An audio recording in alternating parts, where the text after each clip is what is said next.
Hey everyone, and welcome back to Bound and Bookmarked. I'm Summer, and if you're here, you know the drill. We're diving into the dark, dangerous, and deliciously dramatic world of dark romance. No judgment, just us and some seriously unhinged love interests. Today we're talking about Venom by Eve Newton, and let me tell you, this book is a lot in the best and messiest ways possible. It's the first book in the St. Sebastian's at Cravenmoor Academy trilogy, and if you're into mafia romance, reverse harem, or just generally chaotic energy wrapped in a dark academia aesthetic, you're gonna want to stick around. Before we get started, a quick reminder. This is a spoiler-free zone, but I will be talking about tropes, vibes, and some general themes.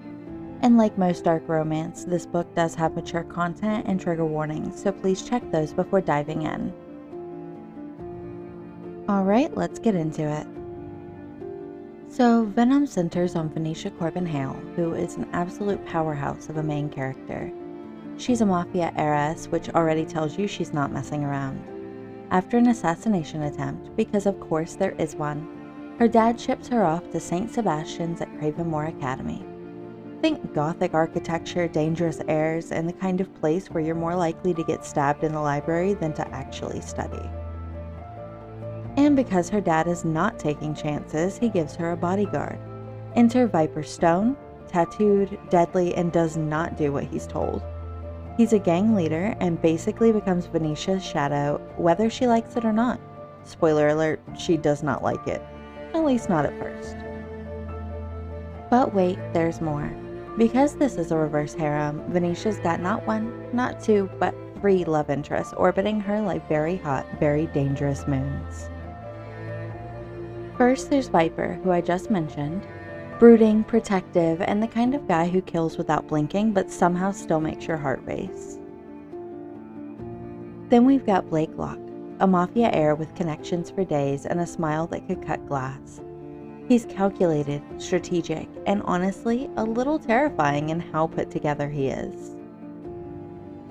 And finally, Rafferty Warwick, a son of an assassin family who basically floats through life like chaos personified. He's unpredictable, charming, and the kind of guy who probably shouldn't be trusted but absolutely will steal your heart anyway. Together, these 4 create this intense, explosive dynamic set against the backdrop of a deadly academy where everyone has secrets and no one is safe. It's tense, it's hot, and it kept me turning pages way past my bedtime. Alright, let's talk about what I loved. First off, the plot. This book does not mess around. The story is intricately woven, and everything connects in a way that just made sense. I was constantly asking myself, wait, what happens next? And that momentum was to die for. The stakes keep escalating with every chapter, and I was hooked. The world building also really worked for me. Newton drops us into this dangerous, interconnected world of mafia families, gang territories, and academy politics without drowning us in exposition. It was easy to get immersed in the setting, which meant I could focus on the relationships and the tension. And trust me, there's plenty of that. The dynamics between Venetia and her guys are intense. You've got this fierce, independent heroine who refuses to be controlled, and then 3 men who are all trying to protect her, claim her, or just survive her. It's messy and complicated and absolutely addictive. Now let's be real, no book is perfect, and Venom had a few things that didn't quite land for me. The pacing was really fast, which kept the momentum high, but sometimes it felt like we were racing through key moments. Character development and relationship building occasionally took a backseat to plot progression, and some scenes felt rushed or awkward because of it.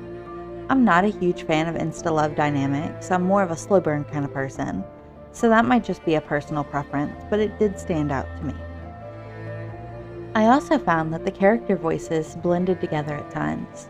Like, Viper comes from this rough gang background, but he spoke pretty similarly to Venetia and Rafferty, who both had more privileged upbringings.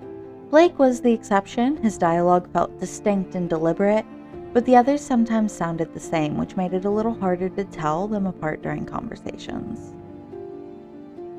And finally, there were a few inconsistencies.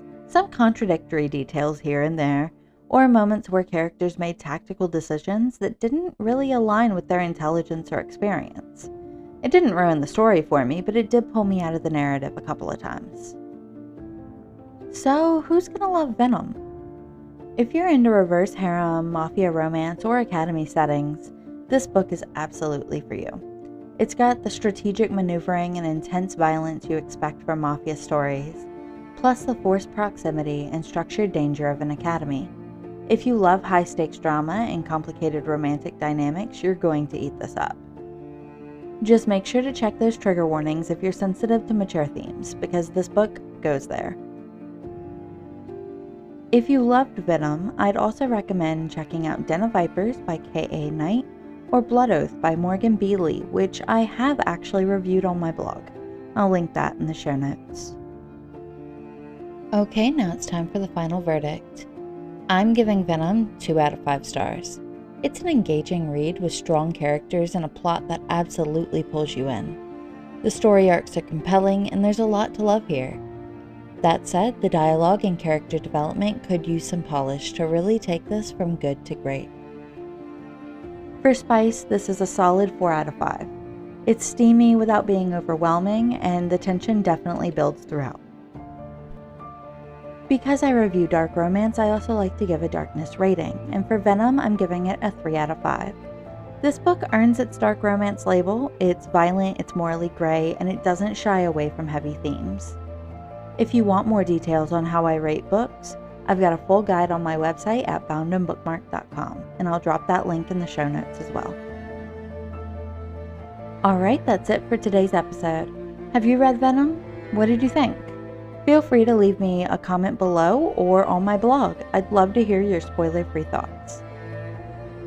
And hey, if you're new here, welcome to the shadowy side of romance. Make sure to subscribe so you don't miss the next episode, and if you've got a dark romance you think I should review, feel free to send it my way. Thanks for hanging out with me today. Until next time, stay dark, stay dangerous, and keep those pages turning. I'll see you next week.